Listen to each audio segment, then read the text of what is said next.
I would now like to invite Emma Abdullah to deliver the first of our sixth form student prospectus, entitled Reflection of the Year. Emma has been at the New English School for 6 years and is widely recognised within the NES community for her charitable work. Sales of her published short stories, contained in her book, The Blue Box, have raised well over $50,000 for the children of Syria. Ladies and gentlemen, Emma Abdullah.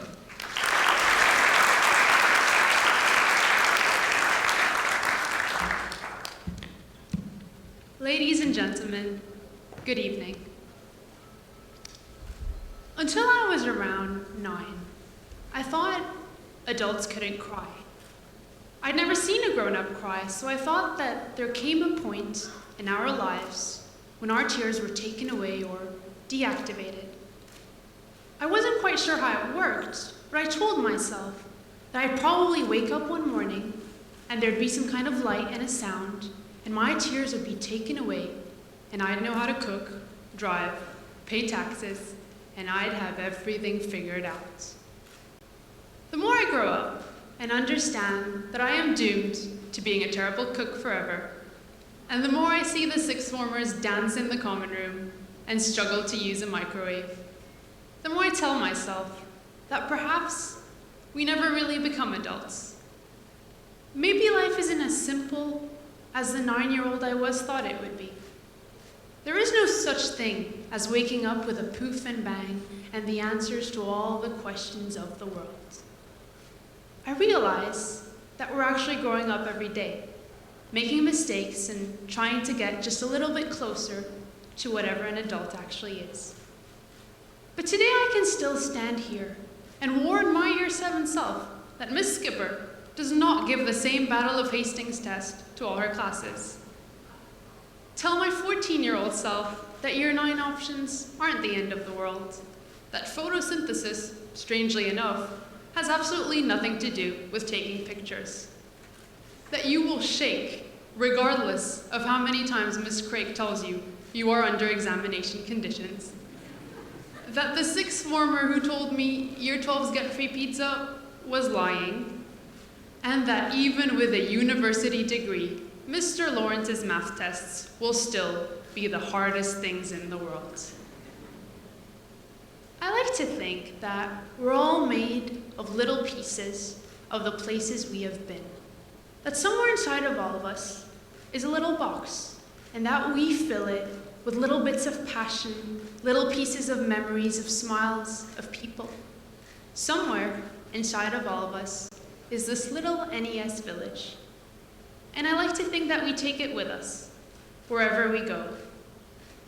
And today, as we prepare ourselves to leave this little village that nurtured us and kept us safe, as we prepare to go out into a different area, a different country, a different continent, we took all our memories neatly into the back of our minds to watch them again another day. A day when we're far away and we happen to hear the familiar notes of the national anthem of that little country next to Dubai. A day when we're busy with our work as a cardiologist, an engineer, a teacher, a politician. And we pause for just a moment as blurry images of children with white shirts tucked in fill our minds. A day when we give ourselves a moment to remember that little blue crest with the white boat on it, and the Latin words we never really quite understood. Ex oriente lux, lights, moments, memories from the East that sometimes will slip back into our hearts for just a little bit, make us smile with nostalgia before retreating into the back of our minds.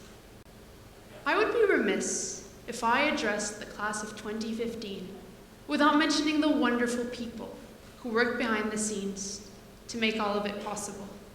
Firstly, our parents, and I think I speak on behalf of all of us when I say that we could never be standing here without their endless support. Thank you, Maman, Papa, for putting up with me at my very worst. Thank you to all the teachers who taught us far more than the theory behind their subjects. Thank you to our form teachers for keeping our morale high all year long, and to Mr. Smith and Miss Toohey for their endless dedication. Thank you, Mr. Ann, for the incredible work you do in keeping everything together. And thank you to the Rajab family for your support of NES and its students. Newton once said to a colleague of his that if he had seen a little further, it was by standing on the shoulders of giants. So I think our goal is not to follow in the footsteps of those before us, the Stephen Hawkings, the Barack Obamas, the Newtons, the Malalas, but to go beyond that, to allow them to raise us up and add to us by their great stature, and to soar until we're even higher than the shoulders of the giants upon whom we stand. All I can say to the sixth form of 2015 is go out there and dare. Maybe life doesn't get any easier with time or practice, and perhaps we never really become the perfect people we thought we would when we were children. So to everyone who's going out there and improvising, to everyone who doesn't know, I'm not sure uncertainty ever does go away. So take it and make it your friend. As we walk out the doors of this hall tonight, an entire world of possibilities opens up to us. As we get into that car, that train, that plane, it's the beginning of the rest of our lives. As Tom McGlosey says, you'll never have more energy, enthusiasm, hair, or brain cells than you do today.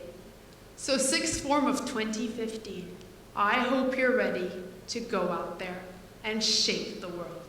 Thank you.